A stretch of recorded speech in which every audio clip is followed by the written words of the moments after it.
পাকিস্তানের এক ওস্তাদ তার ছাত্রকে জিজ্ঞাসা করছিল, বাপ এতদিন তো তোরে পড়াই, আজকে আমি তোরে জিজ্ঞাসা করব, উত্তর দে, পারবি? বলে, ওস্তাদ জি ধরে দেখেন, আপনার এলেমের কাছে তো আমার এলেম কিছুই না, কিন্তু কি শিখলাম একটু বলি। বলছে, কঠিন প্রশ্ন না, বলতো বাপ, দুনিয়াতে নামাজ পড়ে না কারা কারা? ওই ছেলে অনেক বুদ্ধি খাটায় বলছে, ওস্তাদ জি 1 নম্বরে নামাজ পড়ে না দুনিয়াতে যারা অমুসলমান। চিৎকার করে বলতে হবে, অমুসলমান কি নামাজ পড়ে? হিন্দু ভাইরা নামাজ পড়ে? খ্রিস্টানরা নামাজ পড়ে? তাহলে কে 1 নম্বরে নামাজ পড়ে না? অমুসলমান। বলছে, বাহ দারুণ বলছিস তো, এবার 2 নম্বরটা বল। বলতো, ওস্তাদ জি 2 নম্বরে দুনিয়াতে যারা অজ্ঞান আর দুনিয়াতে যারা পাগল এরা নামাজ পড়ে না। অজ্ঞান লোকের উপর কোনো নামাজ আছে? এর হুঁশই নাই, এর ব্রেনই ঠিক নেই, এর নামাজ কি? যদিও কিছু পাগল উল্টা পাল্টা পড়ে, কিন্তু এটা নামাজ হয় না। তার মানে অজ্ঞান আর বেহুশ আর পাগল এ নামাজ পড়ে। বলছে, দারুণ উত্তর দিছিস। তার 3 নম্বর কে রে? বলছে, ওস্তাদ 3 নম্বর হচ্ছে দুনিয়াতেই আছে, এখনো কবরে নামায়নি, মরে গেছে। মরা মরা মানুষ কি নামাজ পড়ে? কথা বললেন না, মরা নামাজ পড়ে নাকি? মরার নামাজ আমরা পড়ি, ঠিক কি না? ওই নামাজের নাম কি?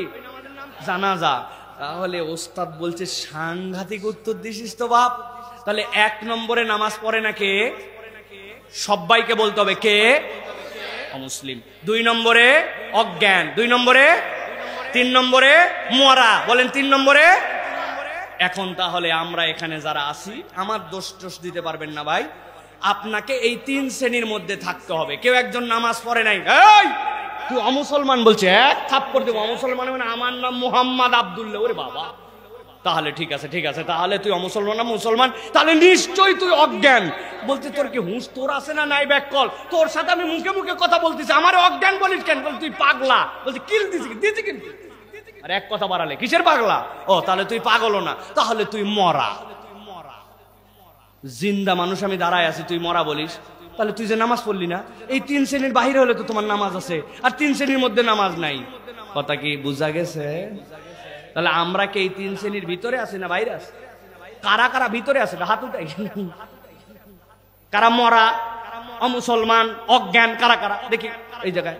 ও সবাই আছে, তাহলে সবাই নামাজ পড়েন তো ইনশাআল্লাহ।